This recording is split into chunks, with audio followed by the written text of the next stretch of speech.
have to apologize.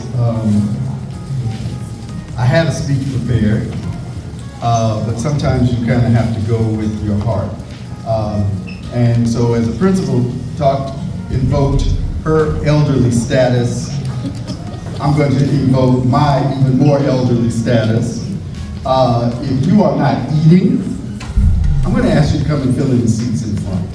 So all you people on the side, if you are not eating, as one of your elders, I'm going to ask you, come join me in front.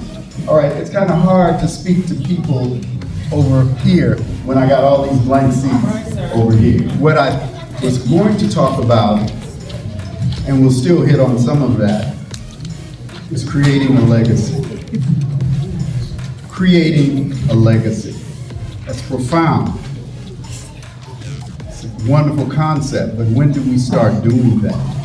And part of that starts with expectations.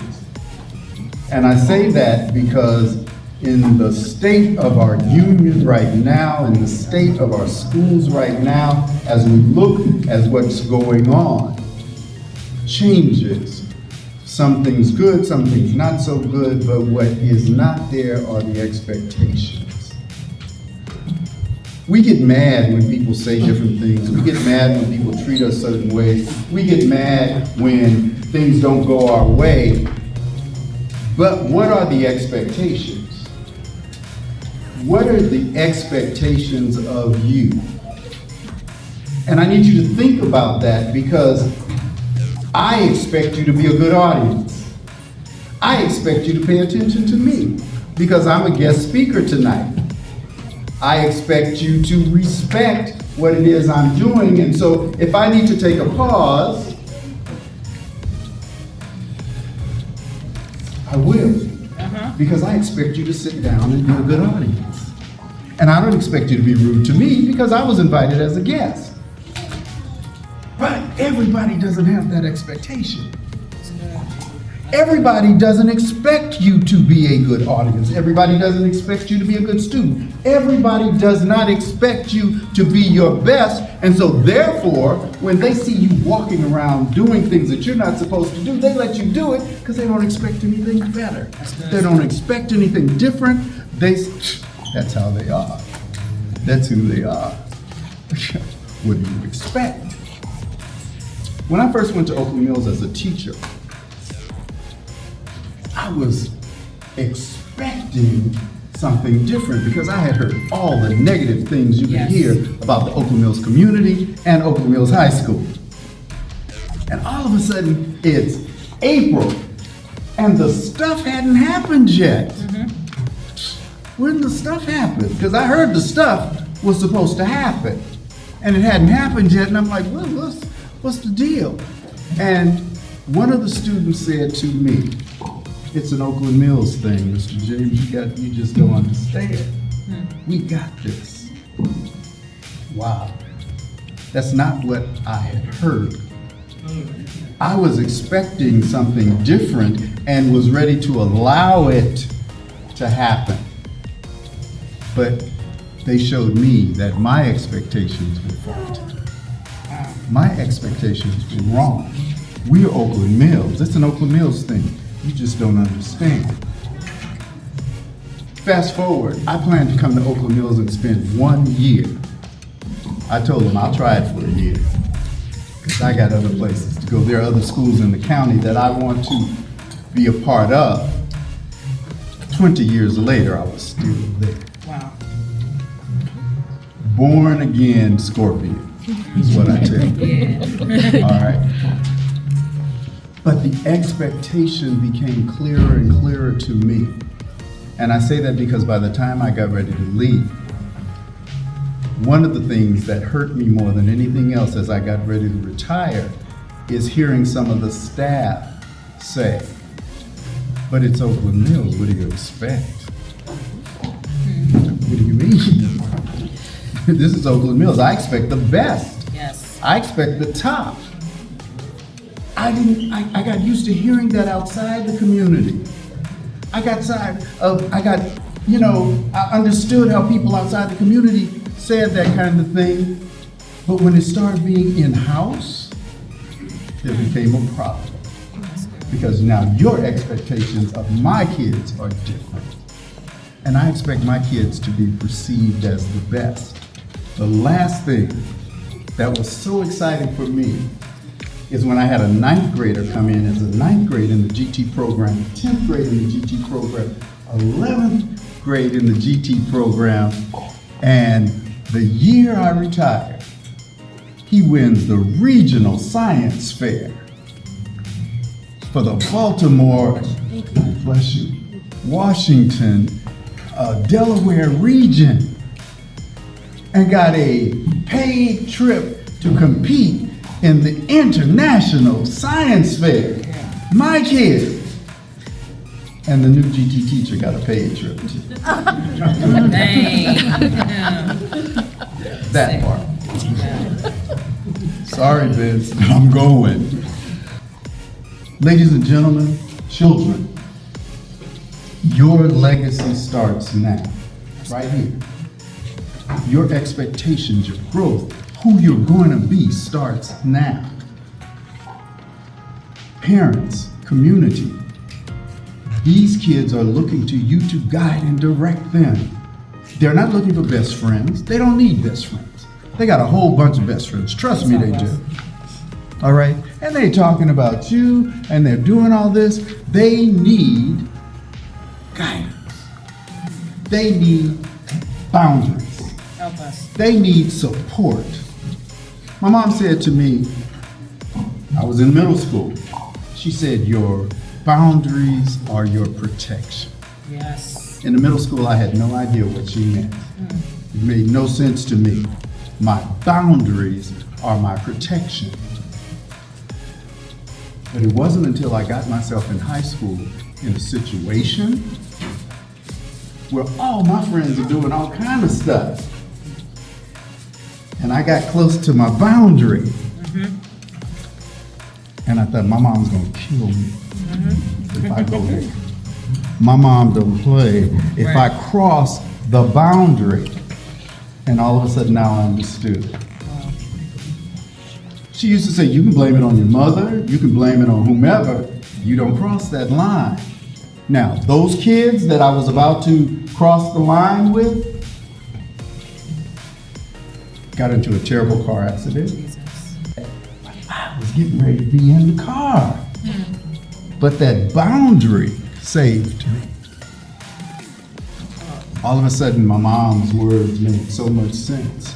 Where some of my friends' parents were trying to be their friends. Some of my teachers were doing, and yet that boundary gave me protection because that boundary allowed me to not go a place that could have hurt me.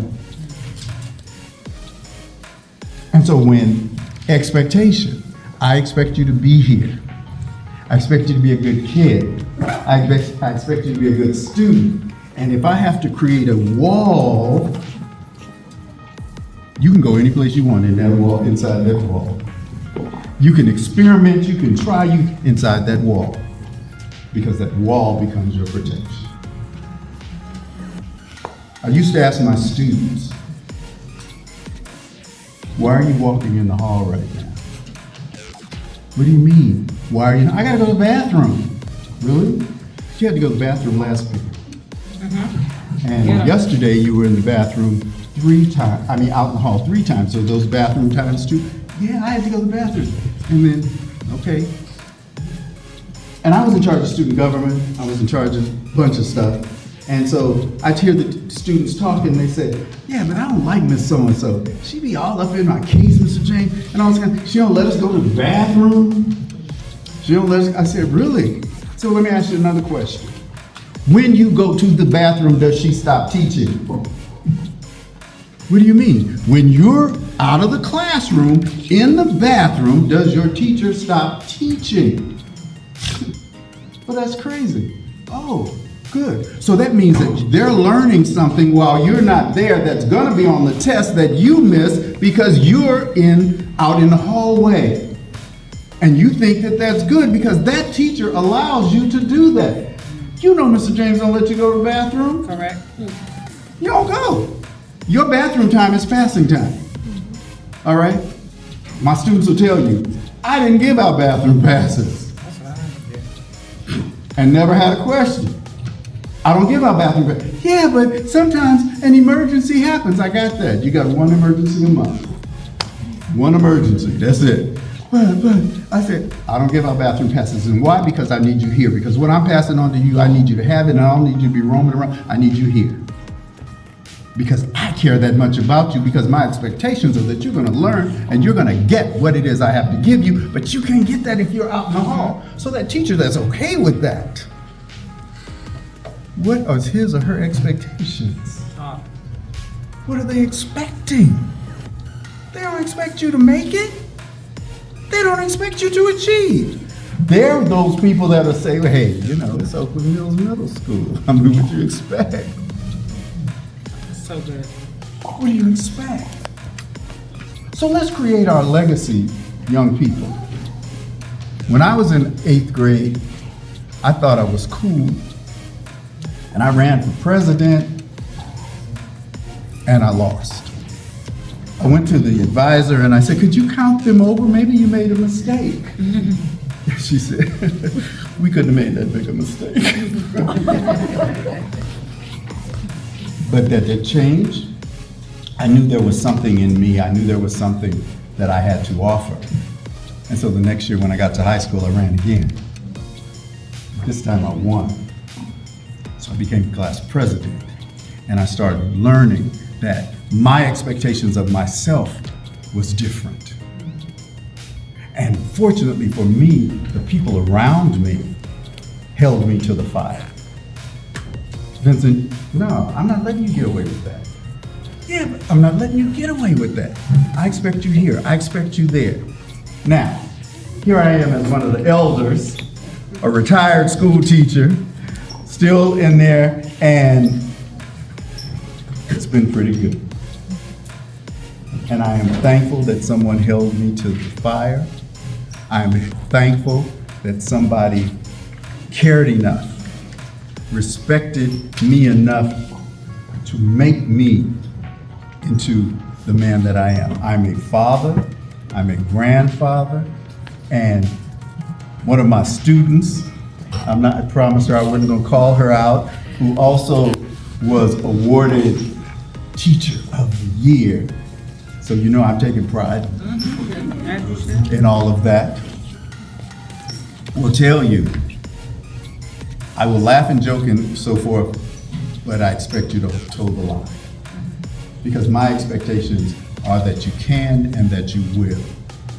We're in a society, ladies and gentlemen, right now, that is pulling away so many of the stops. And as we celebrate Black History Month, we can talk about the Fab Five, you know, Frederick Douglass, Martin Luther King, Harriet Tubman, Booker T. Du Bois, you know, I call them the Fab Five. We can talk about them, you know, giving an honorable mention to, you know, Madam C.J. Walker and now Barack Obama. You know, we slip a little in there every once in a while. But we've got legacies that are happening right here in our community. Yes, sir. We got people that are making the grade right here in our community that are doing incredible things.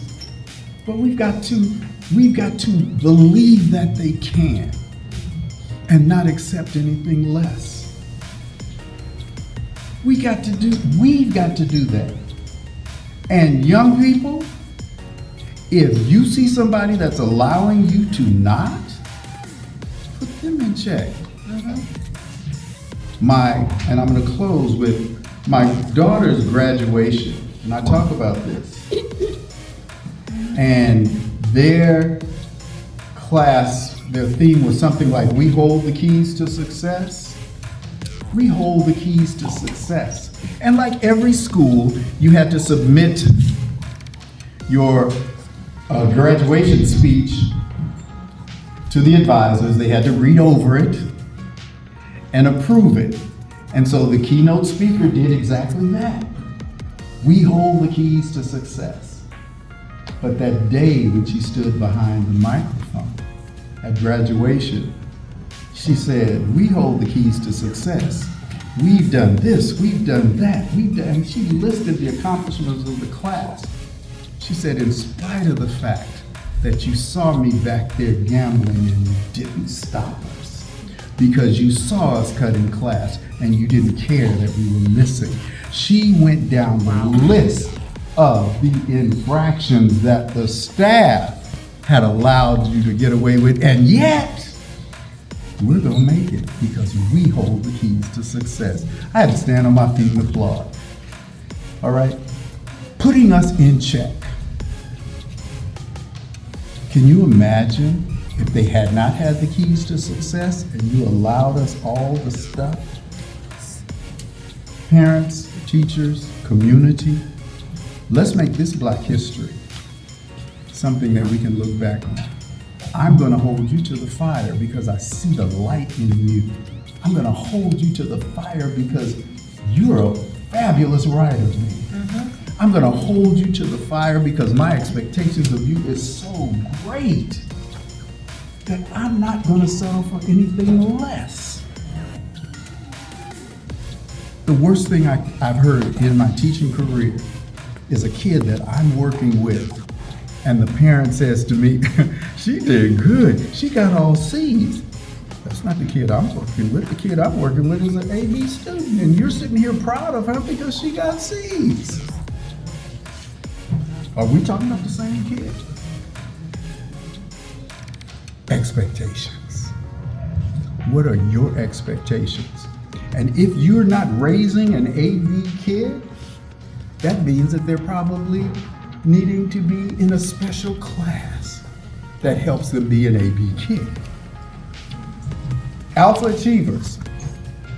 The beauty of alpha achievers.